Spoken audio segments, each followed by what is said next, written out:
میرے بزرگوں اور بھائیوں، اس محنت کا اللہ کی طرف سے مل جانا اور محنت کے میدان میں اللہ کی طرف سے چلنے کی توفیق کا ملنا، یہ اللہ کی بڑی نعمت ہے۔ اور اس نعمت کا شکریہ کیا ہے؟ اس نعمت کا شکریہ یہ ہے کہ ہم اپنی جان اور مال کو اللہ کی نسبت پر راہ خدا میں جوڑ دیں اور اپنے جان مال کو راہ خدا میں بے دریغ لگانے والے بنے۔ کون میرے بزرگوں پہنچ سکتا ہے؟ دعوت جو ہے کتنا مقصد بنا کر کی جائے گی اور اپنی زندگی کا پہلا کام بنا کر کریں گے، میرے بزرگوں ہماری زندگی درستگی پر آتی چلی جائے گی۔ دعوت کی محنت سب سے پہلے داعی کو بناتی ہے، دعوت کی محنت سب سے پہلے داعی کی تربیت کرتی ہے۔ میرے بزرگوں دعوت کا فائدہ سب سے پہلے داعی کو ہوتا ہے، پھر اللہ رب العزت اس کی محنت کو قبول فرما کر اسے ذریعہ بناتے ہیں، لوگوں کو ہدایت کی ذریعہ بناتے ہیں۔ اللہ کے نبی صلی اللہ علیہ وسلم نے اس کی دعا مانگی، اللہم اہدنا واہد بنا واجعلنا سببا لمن اهتدى، یا اللہ ہمیں بھی ہدایت دے اور ہمارے ساتھ اوروں کو بھی ہدایت دے اور ہمیں لوگوں کی ہدایت کا ذریعہ بنا دے۔ میرے بزرگوں محنت جب اللہ کے یہاں پسند آ جاتی ہے، قبول ہوتی ہے، تو اللہ تعالیٰ اپنے بندوں کے دلوں کو اسلام کے لیے منشرح کرتے ہیں۔ ہدایت کسی کو کہتے ہیں؟ سب سے پہلے ہدایت محنت کرنے والوں کو دی جاتی ہے۔ جو محنت کے میدان کو اترتا ہے، اللہ تعالیٰ سب سے پہلے ہدایت اسے دیتے ہیں۔ তো মোহতারাম দোস্ত আর বুজুর্গ বলেন যে এরকম ভাবে এই দাওয়াতের মেহনতের দ্বারা সর্বপ্রথম তো ওই দায়ের ফায়দা হয়, যে এই দাওয়াতের মেহনত করে তার সর্বপ্রথম এই দাওয়াতের মেহনতের দ্বারা ফায়দা হয়। আর বলেন যে এরকম ভাবে এই দাওয়াতের মেহনত যে করবে তার জন্য আল্লাহ পাকের পক্ষ থেকে হেদায়েতের ওয়াদা রয়ে গেছে, এবং এই দাওয়াতের মেহনতই সর্বপ্রথম যে মেহনত করেনেওয়ালার জিন্দেগির মধ্যে পরিবর্তন এনে দেয়। মেহনত করেনেওয়ালার জিন্দেগির মধ্যে যে পরিবর্তনটা আসে যে এরকম ভাবে এই দাওয়াতের মেহনতের মাধ্যমে। এই জন্য বলছেন যে নাকি এই কুরবানি আর মুজাহাদার সাথে এই কামের মধ্যে চলবে, তো বলেন যে আল্লাহ তাআলা সর্বপ্রথম তার জিন্দেগির পরিবর্তন করে দিবেন। এই জন্য এই কামের সবচেয়ে বড় কদরদানি হইল যে কামের জন্য জান আর মালের কোরবানি দেওয়া। জান এবং মালের কোরবানির সাথে যখন এই কামের মধ্যে চলা হবে, তখন মোহতারাম দোস্ত আর বুজুর্গ এই চলনেওয়ালার জিন্দেগির পরিবর্তন সর্বপ্রথম আল্লাহ তাআলা করে দিবেন। আর বলেন যে এটাকে হেদায়েত বলে। এটাই হলো জিন্দেগির জন্য আল্লাহ তাআলা হেদায়েতের ব্যবস্থা করেন যখন নাকি বান্দা এই মেহনতের মধ্যে কোরবানির সাথে চলে। দ্বিতীয় হইল মোহতারাম দোস্ত আর বুজুর্গ, এই মেহনতের মধ্যে যখন সে কোরবানির সাথে চলে তখন তার নিজের ফায়দা হইতে থাকে, তার জিন্দেগির সংশোধন আর পরিবর্তন আসতে থাকে এবং আল্লাহ তাআলা তাকে হেদায়েত দেন, আর তারপরে তার জরিয়াতে অন্যদেরকে আল্লাহ তাআলা হেদায়েত দিয়ে দেন। এই জন্য বলেন যে হুজুর সাল্লাল্লাহু আলাইহি ওয়াসাল্লাম এই দোয়া করতেন, আল্লাহুম্মা ইহদিনা ওয়াহদি বিনা ওয়াজআলনা সাওয়াবান লিমান ইহতাদা, যে আল্লাহ আপনি আমাদেরকে হেদায়েত দেন আর আমাদের সাথে যারা আপনি তাদেরকেও হেদায়েত দেন, আমাদের মাধ্যমে হেদায়েত দেন এবং হেদায়েতের জন্য আমাদেরকে যে এরকম ভাবে জরিয়া বানাই দেন। তো মোহতারাম দোস্ত আর বুজুর্গ, যখন মেহনত কুরবানির সাথে করা হবে, মুজাহাদার সাথে করা হবে, তখন এই মেহনতের দ্বারা দায়ের জিন্দেগির পরিবর্তন হবে, আর যে দাওয়াত দিবে তার জিন্দেগির পরিবর্তন হবে, তার জিন্দেগির মধ্যে হেদায়েত আসবে এবং তাকে জরিয়া করে আল্লাহ তাআলা অন্যদের হেদায়েতের রাস্তা খুলে দিবে। دعوت کے ذریعہ میرے بزرگوں اللہ کے غیر کا یقین دل سے نکلتا ہے، اللہ کے غیر کا تاثر دل سے نکلتا ہے۔ چاہے کائنات میں بڑی سے بڑی مخلوق ہو، بڑی سے بڑی طاقتیں دکھائی دیتی ہوں اور بڑے سے بڑا نظام ہم کو دکھائی دیتا ہو، لیکن میرے بزرگوں اور بھائیوں، یہ سارا ظاہری نظام اللہ تعالیٰ کی قدرت اور اس کے غیبی نظام کے تابع ہے۔ سارا ظاہری نظام اپنے وجود میں محتاج اللہ تعالیٰ کا، اپنے باقی رہنے میں اللہ تعالیٰ کا محتاج، اور نفع نقصان پہنچانے میں بھی اللہ تعالیٰ کے امر و ارادے کا محتاج ہے۔ کرنے والی ذات اللہ کی ہے۔ یہ دعوت ہمارے گھر چھوٹے بڑے کے اندر اترے اور ہر آدمی داعی ہو، تاکہ اللہ تعالیٰ کی قدرت سے براہ راست نفع اٹھانے والا بن جائے۔ صحابہ کرام رضی اللہ عنہم اجمعین نے اس دعوت کے ذریعہ اپنے اندر وہ طاقت پیدا کی کہ براہ راست اللہ تعالیٰ کی قدرت سے نفع اٹھایا. اللہ تعالیٰ کا غیبی نظام ان کے ساتھ ہوا.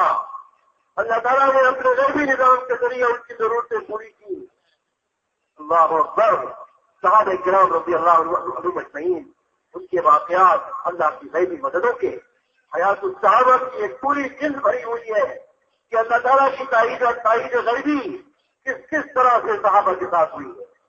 حالانکہ صحابہ دیکھنے میں دکھائی دیتے تھے، نہ لکھنا جانتے نہ پڑھنا جانتے، لیکن میرے بزرگوں ایمان نے ان کے دلوں کو حضرت محمد صلی اللہ علیہ وسلم کی نبوت کی طرف موڑ کیا تھا، اور ایمان نے ان کے دلوں نے حضرت محمد صلی اللہ علیہ وسلم کے اوپر اعتماد کو بٹھا دیا تھا اور آپ کی تعلیمات کو یقینی بنا دیا تھا. صحابہ خود کہتے ہیں ہم لکھنا پڑھنا زیادہ نہیں جانتے تھے، مگر صحابہ کی سیرت کے بارے میں آتا ہے کہ ان کے پاس ان کا علم، قرآن حدیث کا علم، نبی کی تعلیمات کے بارے میں ان کو بہت گہری معلومات، بہت گہرائی کے ساتھ نبی کو جانتے تھے اور نبی کی تعلیمات سے واقف تھے. اللہ اکبر. ان کے دل اچھے بن گئے، ان کے دلوں میں خیر و بھلائی آئی اور ان کی زندگیاں سادی ہو گئی. ان کی زندگیاں سادی اور ان کا علم بہت گہرا. میرے بزرگوں، اللہ کے شان و منوانوں نے ان کے ساتھ اپنی غیبی مددیں اتاری. اللہ تعالیٰ کی غیبی مددیں ان کے ساتھ ہوئی. اللہ اکبر. ہم اور آپ حیات الصحابہ جو کتاب ہے جس کو حضرت مولانا صاحب رحمۃ اللہ علیہ نے جمع فرمائی ہے، صحابہ کی زندگی کو ہر کام کرنے والا، محنت میں چلنے والا، انفرادی طور پر حیات الصحابہ کا مطالعہ، حیات الصحابہ کا مطالعہ کریں گے. صحابہ کی زندگی کو سمجھے بغیر ہم اپنے نبی کی زندگی بھی نہیں سمجھ پائیں گے. صحابہ کی زندگی جب سامنے ہوگی، ان کی معاشرت کی زندگی، ان کے معاملات، ان کی عبادتیں، ان کی عبادت کا کیا معیار. اللہ اکبر. اللہ رب العزت نے حضرت محمد صلی اللہ علیہ وسلم کے ساتھیوں کی نماز کا ذکر کیا، ان کے رکوع اور سجدے کی کیفیت کا ذکر کیا اور ان کے آپس کے تعلقات اور محبتوں کا ذکر کیا، اور دشمنوں کے مقابلے میں چاند کی بازی لگا کر آگے بڑھ کر اس کو بھی اللہ نے بچایا. محمد رسول اللہ والذین معه اشداء علی الکفار رحماء بینهم تراهم رکعا سجدا یبتغون فضلا من اللہ ورضوانا سیماهم فی وجوہهم من اثر السجود. اللہ تعالیٰ نے ان کا پورا نقشہ دیتا ہے اور ان کی عبادت کا ذکر فرمایا، ان کی نمازوں کا، ان کے پیشانیوں کو سجدے میں زمین پر ڈال کر چاہے بڑے رضا کی رضا جوئی کے لیے اللہ نے وہ نقشہ دیتا ہے. روایت چاہتا ہے ایسے صحابہ کی عبارت میں کہ ان کی پیشانیوں پر سجدے کے نشانات ایسے تھے ان کی پیشانیوں پر سجدے کے نشانات جیسے بکریوں کے گھٹنے ہو. اللہ اکبر.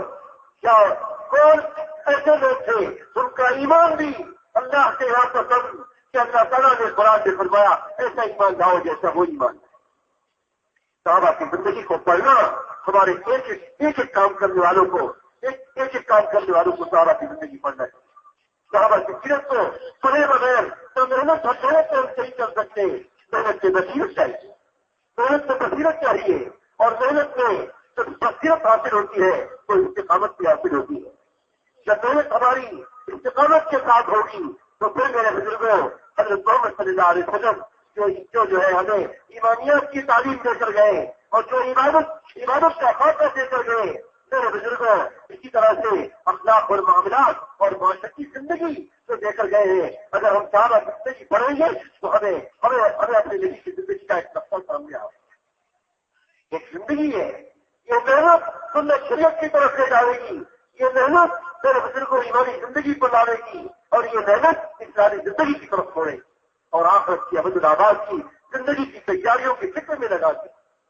دور صحابہ میں دیگر غیر ایمان والے کہتے تھے، جو ان کو دیکھتا تھا یہ کہتا تھا ان کی زندگی سے پتہ چلتا ہے کہ ان کے سامنے کوئی زندگی آ رہی ہے جس کی تیاری میں یہ لگے ہوئے ہیں और जिसकी फिक्र में ये लगे। तो मोहतरम दोस्त बुजुर्ग বলেন যে ঈমান মানুষকে একজন মানুষকে ঈমান যে এরকম ভাবে ইতাআতের উপরে উঠাইবে, আল্লাহ তাআলার আনুগত্যের উপরে উঠাইবে, আল্লাহর নাফরমানি থেকে বাঁচাইবে, আর সাথে সাথে মোহতারাম দোস্ত বুজুর্গ ঈমান তাকে সমস্ত খারাপি থেকে বাইর করে আল্লাহ তাআলার আনুগত্যের উপরে নিয়ে আসবে, আল্লাহ তাআলাকে মানার উপরে নিয়ে আসবে। তিনি বলেন যে সাহাবায়ে কেরাম রাদিয়াল্লাহু আনহুম আজমাইন যখন এই মেহনত করতেন, সেই মেহনতের জরিয়াতে ওনাদের দিলের মধ্যে একদিকে যেরকম ইয়াকিন মজবুত হয়েছে, জাহের থেকে ওনাদের জাহেরের চিজা আসবাব থেকে ওনাদের ইয়াকিন, দিলের ইয়াকিন সরে গায়েবের উপরে ওনাদের ইয়াকিন জমছে। তো বলেন যে এই দাওয়াতের মেহনত মানুষকে দেখা জিনিসের বিশ্বাস থেকে হটায় গায়েবের ইয়াকিন তার দিলের মধ্যে জমাই দেবে। তো মুগিবাতের বিশ্বাস, গায়েবী নিজামের বিশ্বাস যে মানুষের দিলের মধ্যে ওই সময় জমে যখন নাকি সে এই দাওয়াতের লাইনে মেহনত করতে থাকে।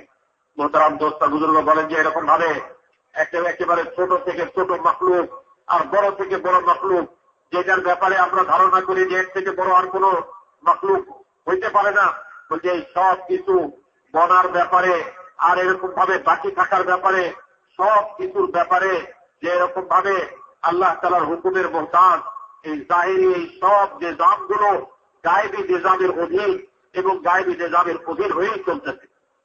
তিনি বলেন যে যখন নাকি মানুষ যে এরকম ভাবে এই কালেমার উপরে ইয়াকিন মজবুত করবে এই দাওয়াতের মেহনতের মাধ্যমে, তো তখন বলেন যে দেখা জিনিসের বিশ্বাস তার দিল থেকে বের হয়ে যাবে, দেখা জিনিসের ধোঁকা থেকে সে বেঁচে যাবে, গায়েবের ইয়াকিন তার দিলের মধ্যে বসবে। যেগুলো গায়েবের খবর আল্লাহ তাআলা দিতেন এটার বিশ্বাস তার দিলের মধ্যে জমতে থাকবে।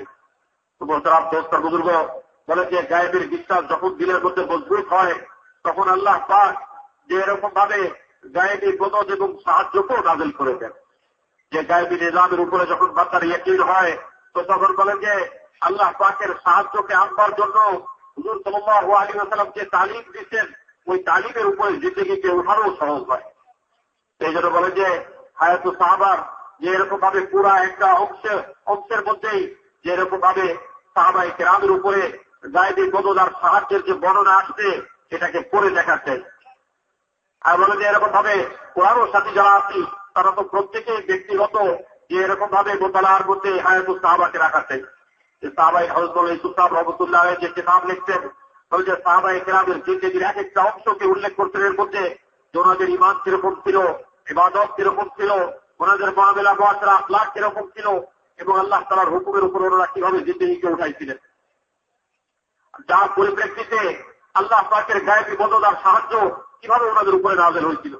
তো মোহতারাম দোস্ত আর বুজুর্গ বলেন যে আল্লাহ পাকের গায়েবী মদদ আর সাহায্যকে জমিনের মধ্যে আনবার জন্য সাহাবায়ে কেরামের কাছে যে অনেক গুণাবলী ছিল, যে গুণাবলীর দ্বারা আল্লাহ পাকের গায়েবী মদদ আর সাহায্য ওনাদের জিন্দেগির মধ্যে আসে। সেই জন্য বলেন যে সাহাবীরা বেশি লেখাপড়া জানতেন না, যে খুব বেশি পড়তে জানেন, অনেক পড়াশোনা করতেন এরকম নয়। বলতে সাহাবায়ে কেরামের যে এরকম ভাবে লেখাপড়া তো বেশি ছিল না, কিন্তু হুজুর সাল্লাল্লাহু আলাইহি ওয়াসাল্লামের দেওয়া শিক্ষার উপরে ওনারা ওনাদের জিন্দেগিকে উঠাইছিলেন, হুজুরের তালিমাতের উপরে ওনাদের জিন্দেগি উঠছিল। তো এই জন্য বলে যে সাহাবায়ে কেরামের লেখাপড়া বেশি না থাকলেও ওনাদের দিল পাক ছিল আর ওনাদের ইলম বড় গভীর ছিল আর জিন্দেগি বড় সাদা সিধা ছিল, বড় সাদা সিধা জিন্দেগি ছিল আর ইলম অত্যন্ত গভীর ছিল। যে আল্লাহ পাকের খাজানা থেকে দিবার রাস্তা এবং এরকম ভাবে গায়েবী সাহায্য আর মদদকে নামায় আনবার রাস্তা আল্লাহ পাক যে এরকম ভাবে এই দ্বীনের মেহনতের জরিয়াতে ওনাদেরকে শিক্ষা দিচ্ছিলেন।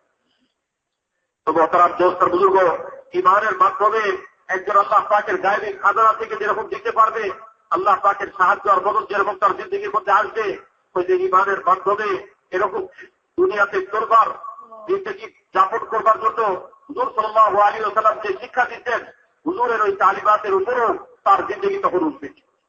যে আল্লাহ রসুল যে শিক্ষা দিতেন ওই শিক্ষার উপরে জিন্দেগি ওই সময় উঠবে যখন এই দাওয়াতের ময়দানের মধ্যে সে এরকম ভাবে চলতে থাকবে, এর জন্য হচ্ছে কুরবানি করতে থাকবে।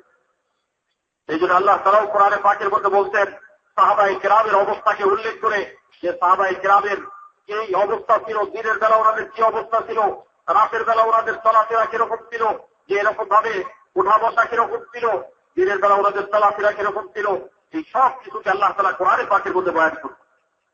হুজুর সাল্লাল্লাহু আলাইহি ওয়াসাল্লামকে আল্লাহ তাআলা এরকম সাথী দিয়েছিলেন, এরকম সঙ্গী সাথী দিয়েছিলেন, যাদের যে এরকম ভাবে নামাজকে, যাদের রুকুকে, যাদের সিজদাকে, আর যাদের এরকম ভাবে আল্লাহ তাআলার কাছে যাওয়াকে, আর যাদের এরকম ভাবে গুণাবলীকে আল্লাহ তাআলা কোরআনে পাকের মধ্যে বয়ান করে শোনাইছে। কিয়ামত পর্যন্ত আনেওয়ালা সমস্ত মানুষকে এই বয়ান করে আল্লাহ তাআলা শোনাইছে। মুহাম্মাদুর রাসূলুল্লাহ والذين معه أشداء على الكفار رحماء بينهم تراهم ركعا سجدا يبتغون فضلا من الله ورضوانا سيماهم في وجوههم من أثر السجود। হুজুর সাল্লাল্লাহু আলাইহি ওয়াসাল্লাম এবং তার সঙ্গী সাথীদের অবস্থা কিরকম? বলছে তারা আপসের মধ্যে বড় বিল মোহাম্মদের সাথে চলনেওয়ালা, আর আপসের মধ্যে তারা বড় হামদর্দির সাথে চলনেওয়ালা, আর কাফেরদের মোকাবেলায় যে এরকম ভাবে বড় শক্ত, আর এরকম ভাবে তাদের অবস্থা হইল যে তারা রাতের বেলায় কোন সময় দাঁড়ানো অবস্থায়, কোন সময় রুকু অবস্থায়, আর কোন সময় সেজদা অবস্থায় তাদের রাত্রি যাপিত হইতেছে। আর বলে যে তাদের চেহারার মধ্যে এরকম সেজদার আলামত এরকম ভাবে পরিস্ফুটিত, এরকম ভাবে সাফ, যেরকম একটা বকরি বারবার বসতে বসতে তার হাঁটুর মধ্যে দাগ পড়ে, তাদের সেজদার দাগ তাদের চেহারার মধ্যে, তাদের কপালের মধ্যে এরকম পরিষ্কার। তো তাদের রুকুর অবস্থাকে, তাদের সেজদার অবস্থাকে, তাদের চেহারার অবস্থাকে, আপসের মধ্যে জোরবিনের অবস্থাকে কোরআনে পাকের মধ্যে আল্লাহ তাআলা উল্লেখ করেন। তো তারা দোস্ত বুজুর্গ, এই মেহনতের দ্বারা তাদের জিন্দেগির এরকম পরিবর্তন হয়েছে যে আল্লাহ তাআলা কোরআনে পাকের মধ্যে কিয়ামত পর্যন্ত আনেওয়ালা মানুষকে ওইরকম ঈমান আনতে বলতেছেন যেরকম ঈমান সাহাবায়ে কিরামের কাছে ছিল, ওইরকম গুণাবলী জিন্দেগির মধ্যে আনতে বলতেছেন যেরকম জিন্দেগি সাহাবায়ে কিরামের কাছে ছিল।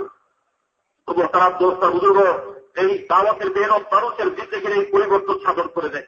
আর শুধু জিন্দেগি নয়, পরিবেশের মধ্যে এক পরিবর্তন আসে, মাহৌলের মধ্যে এক পরিবর্তন আসে, এবং মানুষ তখন আল্লাহ তাআলার হুকুম সামগ্রিক ভাবে যে এরকম ভাবে জোরে ফেলে সম্মিলিত ভাবে খোদায়ে পাকের হুকুমকে পুরা করবার এক পুরোপুরি পরিবেশ পায়।